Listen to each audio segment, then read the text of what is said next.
All right, let's dive into a massive geopolitical puzzle.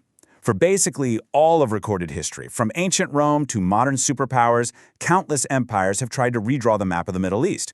But there's one nation that has, again and again, just refused to be conquered. So what's going on here? Why is Iran seemingly impossible to conquer? I mean, seriously, it's a question that has kept military strategists up at night for generations.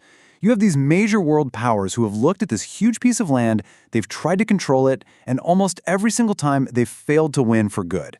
So what is it? What makes this nation so incredibly resilient? And look, this is not a new thing. The history books are crystal clear on this. We're talking Romans, Arabs, Turks, Russians, even the British Empire at the absolute height of its power. None of them could truly nail this place down.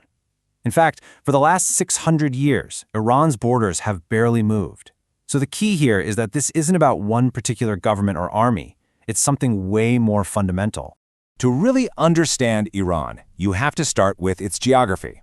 And honestly, the best way to picture the country is as one giant natural fortress. A fortress whose walls weren't built by people with bricks and mortar, but by nature itself. So let's take a little tour of these natural defenses, shall we? The first, and maybe most imposing wall, is on the western border. These are the Zagros Mountains, and they are a massive, rugged range that acts like an almost impenetrable shield against anyone thinking about invading from the west. And what's really incredible is just how complete these defenses are. Down south, the Zagros are a wall. Up in the northwest, they get even higher, even more rugged, creating what's basically an impossible border with Turkey. And then, in the very few spots where the mountains kind of fade out, nature's got another trick up its sleeve. Massive, impassable marshlands that work just like a giant moat for this fortress. And yeah, the whole fortress is basically sealed off. Up north, you've got the Alborz mountain range. Over to the east, you have a whole series of smaller ranges that are like a protective ribbon, walling off the borders with Afghanistan and Pakistan. So it doesn't matter which way you try to come from on land, first you got to get through these monster natural barriers. But here's the thing. Iran's defense isn't just about keeping people out. It's also about having insane control over what gets out. So let's head south and check out what might be this fortress's ultimate weapon, the Strait of Hormuz. Just take a look at this. It tells you everything you need to know. Iran, all by itself, controls the entire northern coast of the Persian Gulf. The whole thing. Meanwhile, you've got 7 other countries all crammed together sharing the southern coastline. This complete geographic dominance gives Iran unbelievable leverage over the one way in and out of the Gulf. So why does that one little spot matter so much? Well, get this. A staggering 20%, that's 1/5 of the entire world's oil supply, has to squeeze through this narrow waterway. Every single day. That is a mind-boggling amount of the world's energy that one country has its hand on. And let's zoom out, because it's not just oil. When you add up all the goods, the natural gas and the oil, some estimates say that 5% of the entire global economy relies on getting through the Strait of Hormuz. We're talking about a number based on a projected world economy of $120 trillion in 2025. So what's the bottom line here? It's pretty stark. If that choke point were to ever slam shut, a potential $6 trillion of economic activity would be at risk, just like that. This isn't just some military tool for Iran, it is a global economic superweapon. The threat of using it is enough to make any world leader pause. Okay, so let's just imagine an invading army somehow gets past the mountain walls. You'd think the hard part's over, right? Nope. Their problems are actually just getting started. Because once you get inside the fortress of Iran, you find out the whole place is a land filled with traps. The middle of the country is dominated by 2 of the most brutal, inhospitable deserts on the entire planet. They're so huge and so barren that they basically act like another wall, but on the inside. This geography pretty much forces most of Iran's people to live in the more defensible, fortified mountain areas, which makes them incredibly tough to control. Now, the next trap isn't something you can see on a map. It's demographic. See, Iran is not one single uniform nation. It's this complex, incredible mosaic of different ethnic groups, all with their own languages, their own cultures, their own histories. You got Persians, Azeris, Kurds, Arabs, a whole bunch more, all living inside the same borders.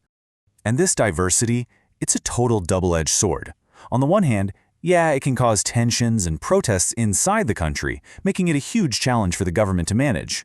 But for an outsider trying to invade, it is a complete nightmare. Because history has shown us, time and again, that when faced with a foreign threat, these different groups tend to unite like you wouldn't believe. You don't even have to guess about this. We saw this exact thing play out in 1980. Iraq's Saddam Hussein invaded, and he was betting that Iran's ethnic minorities, like the Arabs and Kurds, would see him as a liberator and cause the country to just collapse from the inside.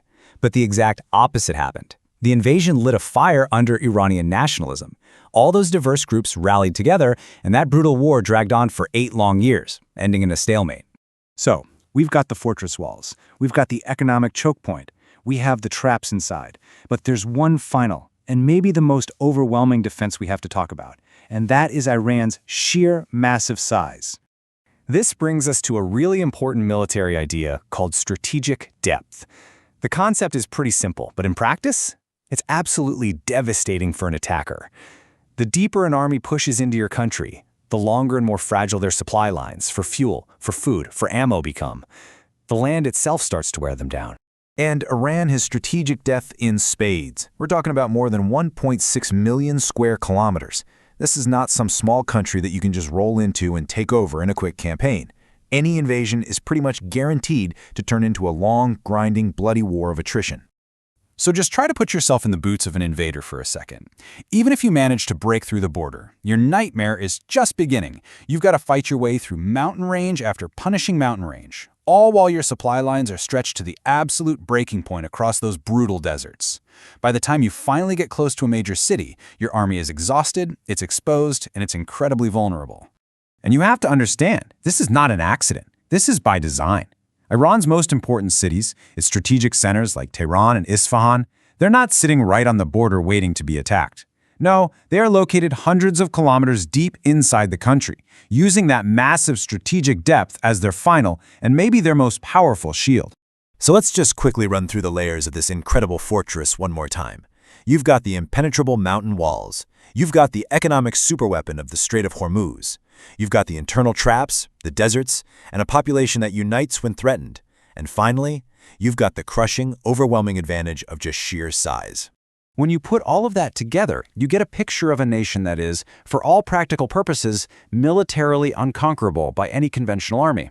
And that leaves us with one massive, critical question for our time.